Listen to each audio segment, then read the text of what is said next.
내가 살고 있는 곳이 어떻게 바뀔 것인지 설명회에 참석한 모두가 집중해서 듣고 있다.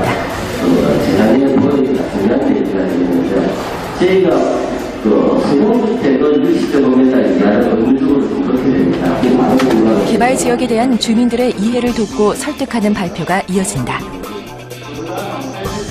설명회가 끝나고 주민들의 의견을 듣는 시간. 개개인의 생각이 다르기 때문에 끝없는 수정과 조율의 과정이 필요하다. 아무래도 주민 여러분들의 표정을 많이 관찰하고 있습니다. 그 계획 하나하나가 사유재산권에 대한 문제하고 직결되기 때문에 그런 부분들에 대해서 저희가 많은 배려를 해야 됩니다. 대체로 설명은 꾸준히 잘 들으시는 것 같은데 나중에 결과는 다시 또 서면으로 저희가 받아야 되기 때문에 반대하신 분들의 의견도 저희가 충분히 많이 고려해야 될 것 같습니다. 우리가 살고 있는 공간의 10년 뒤를 바라보고 계획하는 사람들. 아름다운 도시의 미래는 바로 도시계획가가 만들어간다.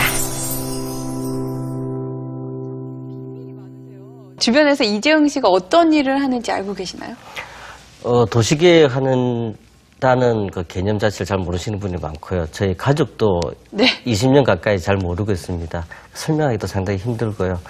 그래서 도시계획이라는 그 분야 자체가 아무래도 일을 하는 과정이 좀 상당히 비밀스러운 것도 좀 많습니다. 왜냐하면 저희가 도시의 발전, 도시의 개발 이런 것들을 선행해서 미리 계획을 하다 보니까 부동산 투기라든지 이런 사회적인 문제에 상당히 접근해 있는 현실을 많이 있거든요. 그러다 보니까 이제 얘기도 잘 못하죠. 내가 어떤 일을 하고 있다는 얘기도 잘 못하고. 그래서, 흔히들 네. 부동산 개발업을 하는구나. 요 정도로 이해를 좀 하고 있습니다. 이렇게 좀 폐쇄적으로 일을 하다 보면은 기억에 남는 일화도 참 많을 것 같아요. 남들 모르게 먼저 그 땅에 가서 조사를 해야 되고 이런 네. 과정들이 좀 있습니다. 특히 산업단지 개발 계획 같은 경우는 산업단지의 특성이 해안변에 주로 많습니다.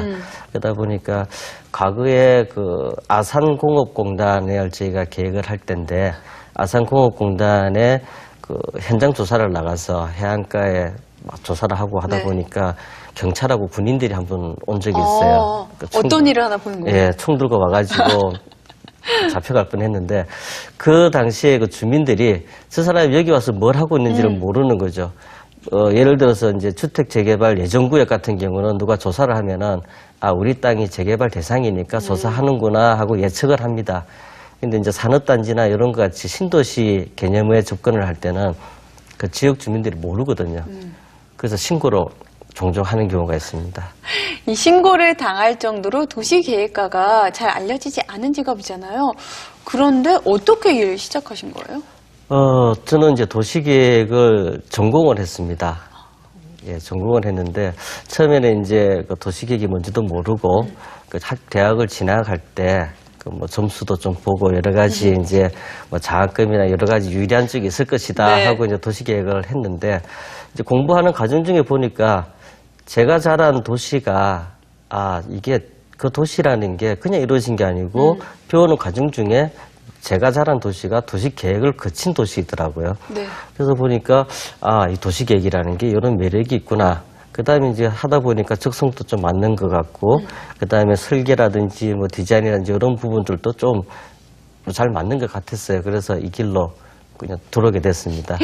우리나라에 이재용 씨처럼 도시계획가로 활동하고 계시는 분들이 많은가요? 인력 현황이 어떻게 되죠? 조사에 의하면은 현재 약 한 9,000명 정도가 도시계획 분야에 종사하고 있습니다.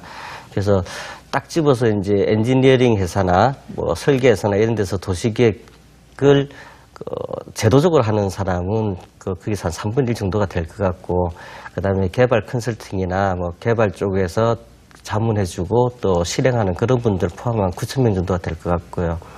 그 중에 이제 한 여성분들이 한 20% 정도가 되고입니다. 그 다음에 이제 거의 대부분이 네. 전문대졸 이상의 전공 분야를 거쳐서 나온 분들이 이 일을 하고 있습니다.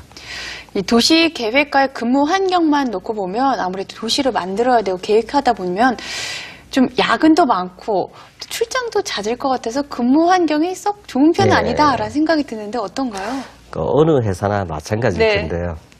일을 열심히 하는 사람은 집에 잘 못 갑니다. 그것처럼 이제 저희도 뭐 일을 좀 많이 하는 편인데 저희 일의 특성이 이제 뭐 제가 살고 있는 이 도시만 계획하는 게 아니고 우리나라 전국 대부분의 도시를 저희가 계획을 합니다. 기회가 있을 때. 그러다 보면은 출장을 좀 많이 가게 돼요. 네. 왜냐하면 자료 조사하기 위해서 현장도 나가봐야 되고, 그다음에 그 지방 공무원들하고 협의도 해야 되고, 지방 주민들하고도 뭐 회의도 해야 되고, 여러 가지 뭐 얼굴을 맞대고 해야 될 부분들이 많기 때문에 많은 경우는 제 기억에 제가 1년 동안에 한 250일 정도가 출장을 간 적이 있어요. 365일 중에 250일. 네. 근데 이제 요게 한 프로젝트만 가지고는 그렇게 되는 게 아니고 저희가 보통 3개 내지 뭐 4개의 도시를 동시에 이제 같이 진행을 하니까 뭐 오늘은 대전에 갔다가 뭐 모레는 부산 갔다가 또 그 다음 날은 뭐 구미, 충무 이렇게 갔다가 이런 식으로 다니다 보니까 출장이 좀 많고요. 그 외에는 뭐 아침에 출근하고 퇴근하고 하는 거 똑같습니다. 단지 그 주민 협의 또는 보고 그다음에 자문 여러 가지 과정을 거치다 보니까 그런 준비하는 과정 때문에 직원들이 야근을 좀 많이 합니다. 그럼에도 불구하고 이 도시계획가로 활동하고 계시잖아요. 그만큼 매력이 있기 때문일 텐데 이 도시계획가라는 직업 어떤 장점이 있을까요? 도시계획가의 직업에 대한 장점은 일단 자부심을 느낄 수 있어야 되는 부분들이 좀 있어야 되는데 저희가 하고자 하는 일들이